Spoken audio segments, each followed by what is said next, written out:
All right, guys. Hey, we are doing day 4 of character development. Yesterday we started Pink and Say, and you had to tell me how you felt about Pink and Say and how you felt if they were going to go to war or not. You had to predict, and there were kind of mixed reviews. Some of you said, "Yep, I think that they're going to go." Some of you said, "Nope, they're going to stay home with Momo Bay," and then some of you also said that Pink was going to go and Say was going to stay. So today we're going to continue to explain a character's development. Remember to do character development. What is character development?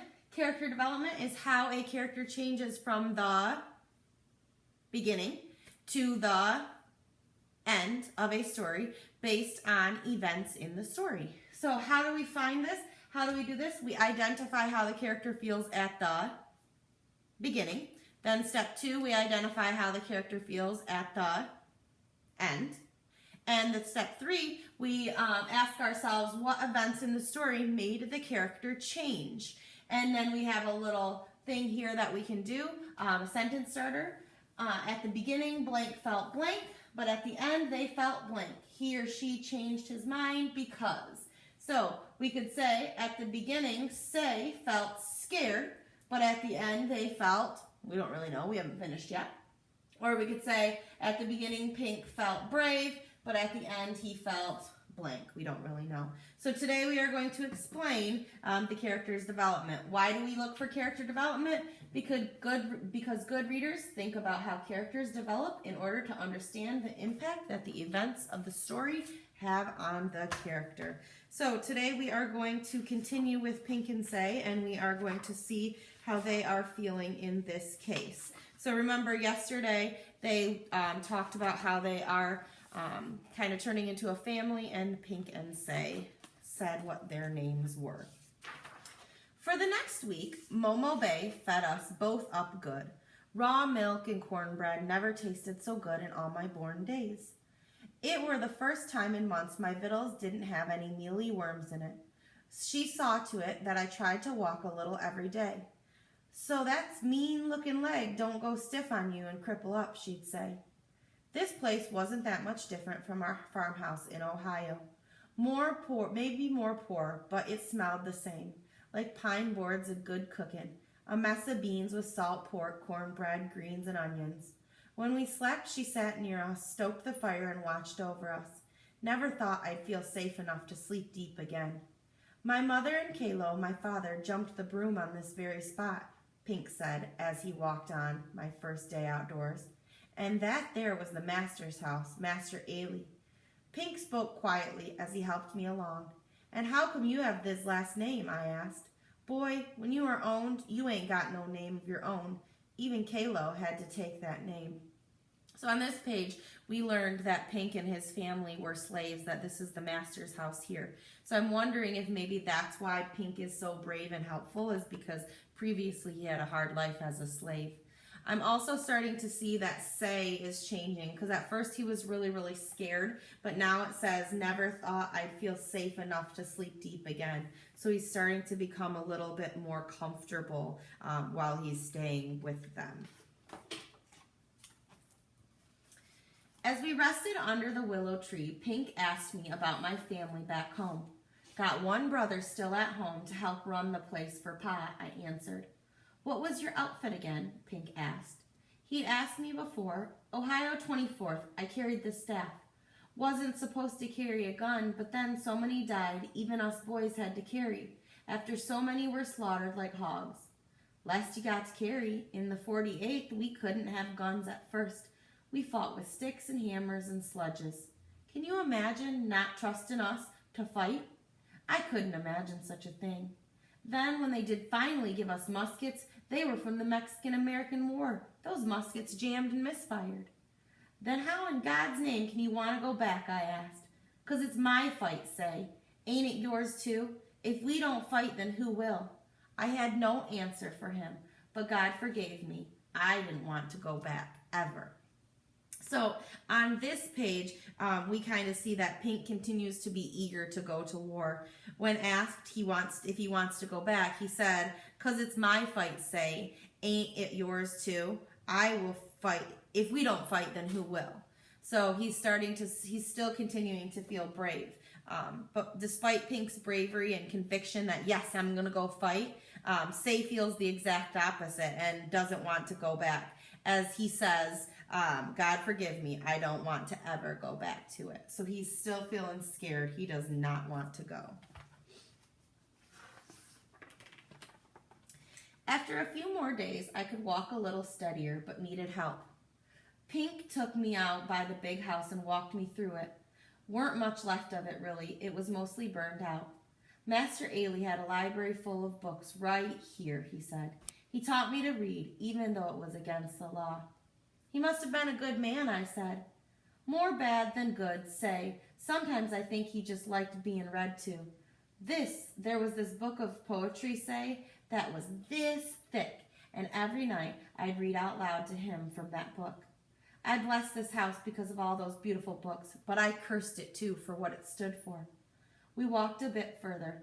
To be born a slave is a heap of trouble, Say, but after Ailey taught me to read, even though he owned my person, I knew that nobody ever could really own me. You feel hot, Pink, I said. Lord, I think you're sick as me. Let me fetch you back to the house. I'll be fine, boy. Just a little tired, that's all. I'll be ready to fight, though. I'll be ready to fight. So even after all of that, he still says he is ready to fight. So he is not backing down at all. Pink is ready to go, and Say is still not into it. So we're thinking about character development. At this point, they're still in the same spot. We're still kind of at how they were at the beginning. The events haven't changed them much yet. That night, after we ate, Momo Bay came back to the table with a worn old Bible. She was so happy. My heart ached at the thought of telling her we'd be leaving soon. Master Ailey showed him how paper talks. Show him, Pink, she said. So it says Master Ailey showed him how paper talks. What that means is Master Ailey taught him how to read, because reading is paper talking. He took out a pair of spectacles from his pocket and opened the Bible to the Psalms of David and started to read. His voice was steady and he had such wonder. Just hearing them words made pictures come into my head. I surely do wish I could read, I announced to them without thinking. When Pink saw I was ashamed, he took my hand. I'll teach you, Say. Some one day. I'll teach you. I could feel my face flush, and then I spoke up. I done something important, I announced. Of course you have, child. Of course you have, his mother said. I touched Mr. Lincoln's hand. It were near Washington. We were quartered there just before Bull Run. The president himself were shaking everyone's hands, and I just put my hand right out. And he took it? Pink asked. Yup, he took it, I answered. Now there's a sign, ain't it? He said, smiling broadly. Touch my hand, Pink. Now you can say you touched the hand that shook the hand of Abraham Lincoln. Next best thing to touching him, Momo Bay said in a wonder. So at this point, they're kind of starting to become a bit of a family. They are learning things about each other and different life that one can read, one cannot, one was a slave, the one met the president, all these different kinds of things. So despite their differences, they still feel different, but they're turning into a bit of a family.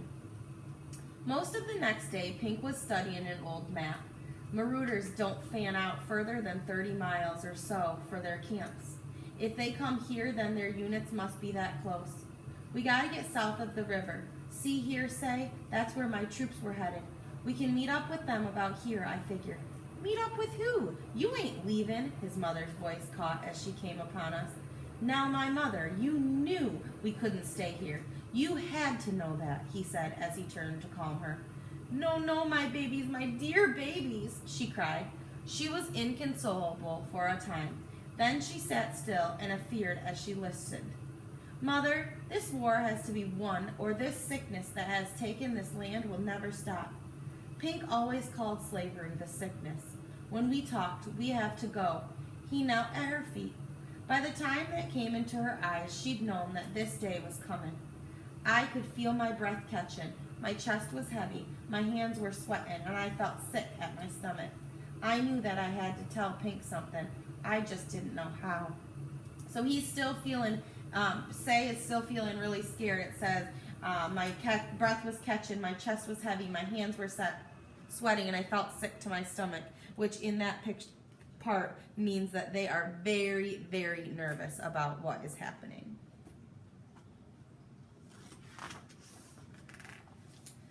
That night, I couldn't sleep. "What's wrong, child?" Momo Bay said from her chair. "I don't want to go back," I blurted out. "I know, child," she said. "Of course you don't."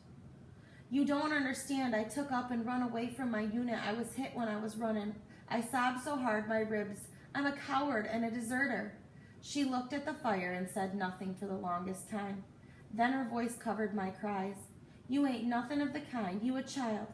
Of course you scared. Ain't nobody that ain't." "I'm not brave like Pink. I am not brave." "Child, being brave don't mean you ain't afeared. Don't you know that? I don't want to die. They's things worse than death, child, but you got nothing to fear. You are here now, and I'm hugging you up. You going to be an old man someday. When it's your time, the sweet Lord'll send a hummingbird to fly your soul to heaven. Now you ain't afeared of hummingbirds, are you?" Her words brought me sweet sleep.